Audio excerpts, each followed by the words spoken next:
नमस्कार बच्चों, आज का हमारा टॉपिक है वेग, जिसे हम वेलोसिटी कहते हैं। हमने चाल में हमने पढ़ा था कि किसी वस्तु द्वारा एकांक समय में तय की गई दूरी को चाल कहते हैं, स्पीड कहते हैं। आज हम यहाँ वेलोसिटी अर्थात वेग की बात करेंगे। यदि चाल के साथ दिशा भी जोड़ दी जाए, डायरेक्शन भी जोड़ दिया जाए, तो जो भौतिक राशि प्राप्त होती है उसे हम वेग कहते हैं, वेलोसिटी कहते हैं। अर्थात किसी वस्तु द्वारा एकांक समय में निश्चित दिशा में तय की गई दूरी को वेग कहते हैं। अर्थात किसी निश्चित दिशा में किसी वस्तु द्वारा चली गई दूरी या चाल उस वस्तु का वेग कहलाता है।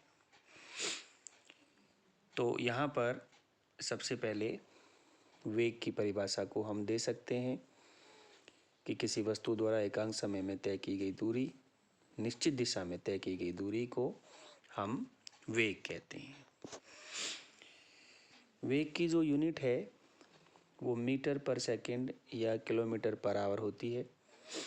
अर्थात इसकी इकाई को हम मीटर पर सेकंड में या किलोमीटर प्रति घंटे में व्यक्त करते हैं, क्योंकि इसमें अर्थात वेग में दिशा जुड़ी हुई है, इसलिए वेग एक सदिश राशि होती है और यह एक पूर्ण या कंप्लीट राशि होती है। पूर्ण या कंप्लीट इसलिए कह रहे हैं क्योंकि इसमें इसके परिमाण के साथ साथ इसमें दिशा भी होती है, इसलिए ऐसी राशियां जो हैं वो कंप्लीट क्वांटिटी अर्थात कंप्लीट राशियां कहलाती हैं। वेग 3 प्रकार के होते हैं मुख्य रूप से। एक तो है यूनिफॉर्म वेलोसिटी अर्थात समान वेग, एक है असमान वेग और तीसरा है एवरेज वेग अर्थात औसत वेग। अब हम यहाँ एक एक करके इन तीनों के बारे में पढ़ेंगे। जैसे हमने चाल में पढ़ा था, समान चाल, असमान चाल, औसत चाल, ऐसे ही हम यहाँ वेग के बारे में पढ़ेंगे। तो सबसे पहले हम बात करते हैं समान वेग की। समान वेग क्या होता है? हमने पढ़ा था कि किसी वस्तु द्वारा समान समय अंतराल में अगर समान दूरी तय की जाती है तो उसे हम समान चाल कहते हैं। ठीक इसी प्रकार से यहाँ पर भी समान समय अंतराल में अगर कोई वस्तु समान दूरी तय करती है इन ए स्ट्रेट लाइन, एक सीधी रेखा में समान समय अंतराल में जब वो समान दूरी तय करती है तो इस प्रकार की गति को हम समान वेग या इस प्रकार के वेग को हम समान वेग कहते हैं, जिसमें कि वस्तु समान समय अंतराल में समान दूरी तय करती है। यहाँ हम ग्राफ में देख रहे हैं ओ एक्स अक्ष पे हमने टाइम लिया है और यहाँ ओ वाई अक्ष पे हमने डिस्टेंस ली है। तो एक एक सेकंड के समय अंतराल पर वस्तु 10-10 मीटर की दूरी तय कर रही है, इसलिए ऐसी गति को हम ऐसे वेग को हम समान वेग कहते हैं। दूसरा होता है असमान वेग। जब कोई वस्तु निश्चित समय अंतराल में असमान दूरी तय करती है तो इस प्रकार की गति को हम इस प्रकार के वेग को हम असमान वेग कहते हैं। तीसरा होता है आपके औसत वेग।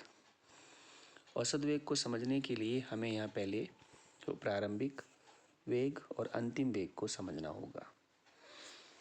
इस चित्र में एक कार दिखाई गई है।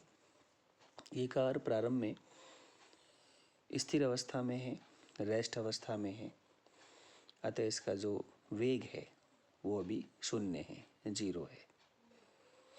लेकिन कुछ समय बाद जब अगर ये कार चलने लगती है तो इसका वेग अब शून्य नहीं रहता, शून्य से बढ़कर अधिक हो जाता है। उस स्थिति में इस कार का वेग जो होगा वो अंतिम वेग होगा।